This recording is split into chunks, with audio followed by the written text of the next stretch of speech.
c'est très vieux, très longtemps. Ils sont très gros, ils sont blancs.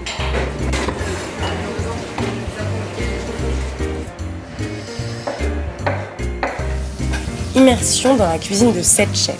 Ils ont tous un parcours différent et pourtant, ils ont ce petit je ne sais quoi qui fait leur atout au quotidien pour régaler vos papilles. Ils ont régalé les miennes, voici pourquoi je vous les présente. Christophe Cherperel, cuisinier. Formation de 4 ans d'école hôtelière à Orchy, suivi de plusieurs stages. Alors Philippe Bello, profession restaurateur et hôtelier. Je suis tombé à la marmite, mais j'ai mon père qui a tout fait pour que je ne fasse pas ce métier-là. Donc j'ai fait formation grande école de commerce. Je suis passé par, j'ai été acheteur chez Promode, chef de rayon Auchan, commercial, directeur commercial. Et je suis arrivé à la cuisine apprenti à 30 ans. Finalement, je suis autodidacte en cuisine. Alors, je m'appelle Bertouille Kevin, j'ai 27 ans. Je suis chef de cuisine à La Royale. Alors, j'ai pas de formation en hôtellerie, je viens d'une licence de biologie, je suis biologiste au départ. Après, une fois que j'ai terminé ma licence, j'ai pris la décision de changer complètement de métier. Et donc, je suis parti en cuisine. J'ai été déposer des CV un petit peu partout dans l'île et je suis arrivé en tant que commis de cuisine chez Monsieur Jean, la brasserie bistronomique de Marc Merin. Alors, mon nom, c'est Isabelle Vershelden et je suis cuisinière, voilà, et gérante de la boutique. J'ai fait école hôtelière, 4 années à Bruges, dans l'école Spermali. Après, j'ai fait beaucoup de stages. J'ai fait 13 entreprises et voilà. Et après, ici, c'est mon 3e restaurant. Mais avant, j'ai fait toujours restauration gastronomique. Après, j'étais sur la campagne. Et après, voilà, on est venu sur l'île. Mais je viens d'une ferme bio. Alors, on avait des travaux sur la rue et tout, et après on est déménagé à Lille, mais on est resté à Lille. Mais on était toujours, alors c'est pour ça, 2 euros de coût. C'est vraiment toujours avec les idées biodynamique, la ferme. Alors, je m'appelle Nicolas Gauthier, et je suis le chef de la laiterie à Lambersart. Alors en formation, j'ai commencé par un apprentissage de cuisine dans un restaurant étoilé qui s'appelle le Château de Fer à Ferrand-Tardenois dans l'Aisne, où j'ai eu mon CAP de cuisine. Après j'ai fait quelques différentes maisons à Paris, en France, en Suisse, un peu partout. Et après je suis revenu dans la région où j'ai fait compléter mes diplômes avec un BEP en Sala en fait, en 1 an. Voilà. Alors je m'appelle César tout le monde. Comment j'en suis arrivé à ouvrir un food truck? En fait, le guide de départ, c'est la cuisine et l'envie d'entreprendre. Je travaillais dans la com à Paris, je travaillais en agence de pub et j'étais pas hyper épanoui dans mon job, j'avais envie de monter une boîte, j'étais passionné par la restauration, donc j'ai pris la direction d'un resto pendant 1 an et demi que j'ai quitté pour proposer à Greg l'aventure entrepreneuriale. Greg était auditeur financier, il travaillait dans un grand groupe d'audit financier qu'il a quitté également pour me rejoindre. Je m'appelle Vela, Pierre, ma profession, commerçant. J'ai une formation, on va dire, sur le tas. J'ai appris avec mes parents, avec des amis, voilà. J'ai arrêté l'école à 16 ans et je me suis mis à travailler. Manger est un besoin vital. Nous cuisinons tous chaque jour, chacun à notre niveau et surtout chacun à notre manière. Traditionnelle, moléculaire, bistronomique ou encore biologique, ils ont choisi leur identité culinaire, mais tous sont d'accord, l'objectif est toujours de vous régaler. Bah oui, il faut respecter les techniques de la cuisine traditionnelle classique, quoi.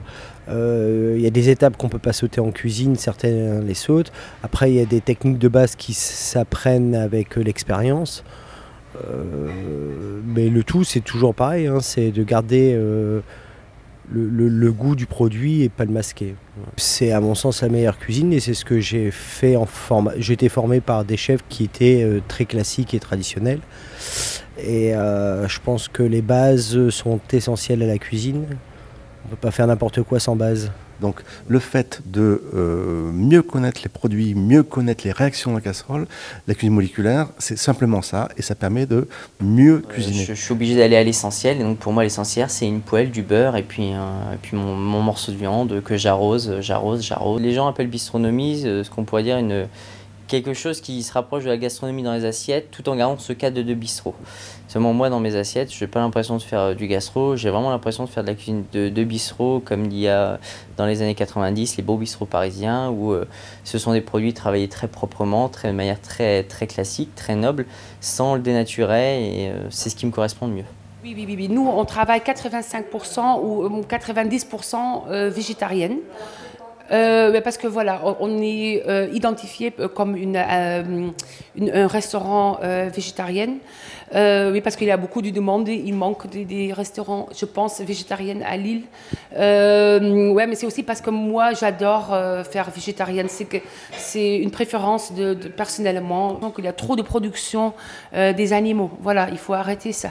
Voilà, oui, c'est vraiment la mentalité écologique, végétarienne. Oui, j'aime particulièrement peut-être travailler l'amertume. De plus en plus, je me suis découvert cette passion-là depuis 2-3 ans maintenant. Et plus ça va, plus je vais loin dans l'amertume. Parce que je trouve que l'amertume est quelque chose qui ouvre fortement justement les papilles et le sens des gens. Et qu'après, du coup, à partir du moment où elles sont bien ouvertes, on peut faire déguster tout ce qu'on veut. On devient très réceptif. Donc la particularité, non, j'aime la cuisine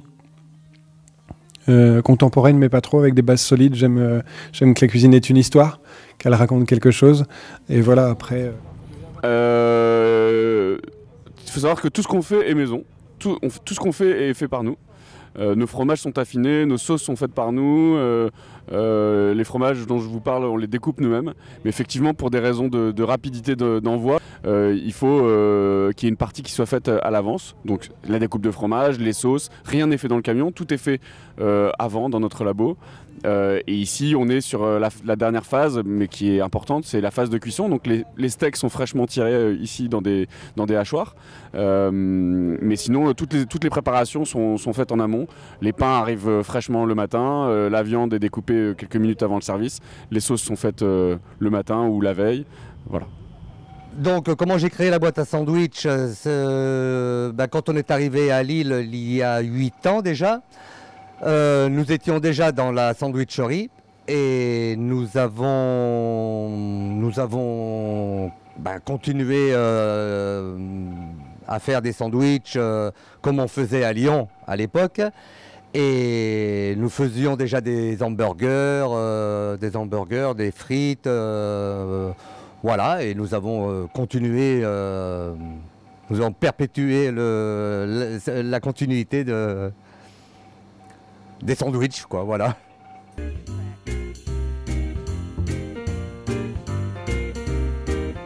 Produits, technique, passion, ces 3 éléments mélangés affirment dans chacune de leurs assiettes leurs particularités.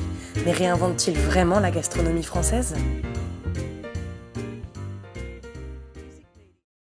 Non, il ne faut pas la réinventer, il ne faut rien oublier. Ça fait partie du patrimoine, c'est une fierté de la France. Il faut être chauvin là-dessus. Il y a beaucoup de cuisiniers étrangers qui viennent se former en France pour justement ce classicisme et les bases de la cuisine. À mon sens, tout part de notre patrimoine culinaire qui est bien implanté en France. Par contre, on peut alléger, revisiter et remettre au goût du jour ces recettes, c'est-à-dire en allégeant, en émulsionnant, au niveau des portions, faire attention que ce soit un peu plus, pas diététique, mais un peu plus light. Ouais. Alors, elle a réinventé effectivement la cuisine, non seulement française, mais mondiale. Elle a fait bouger les lignes, comme elle a fait bouger les lignes il y a 40 ans, la nouvelle cuisine avec Michel Guérard et autres.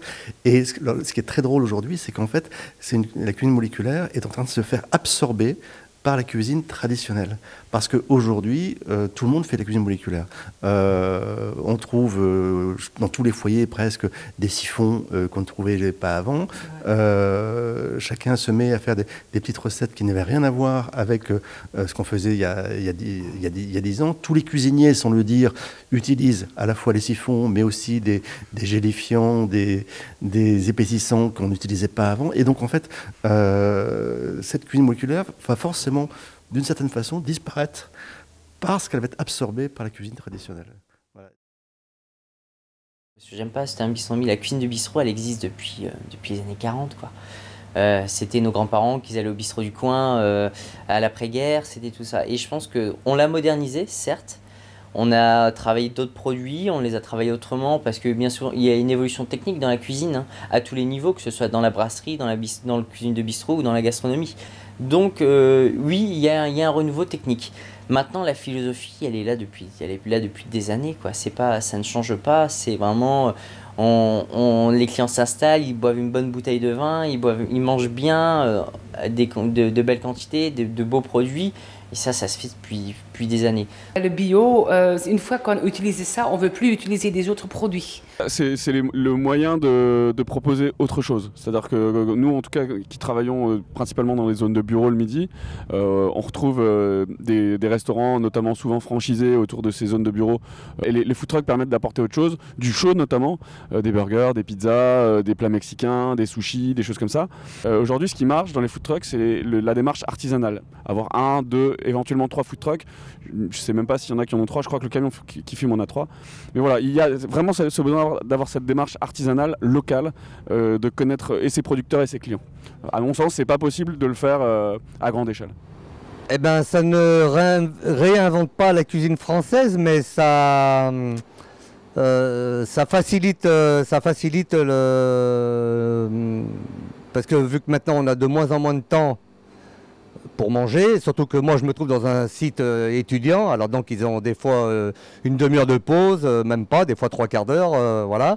Eh ben, ça facilite le temps et on essaye d'adapter cette cuisine pour manger plus vite, quoi, voilà. Et toujours essayer de faire du bon.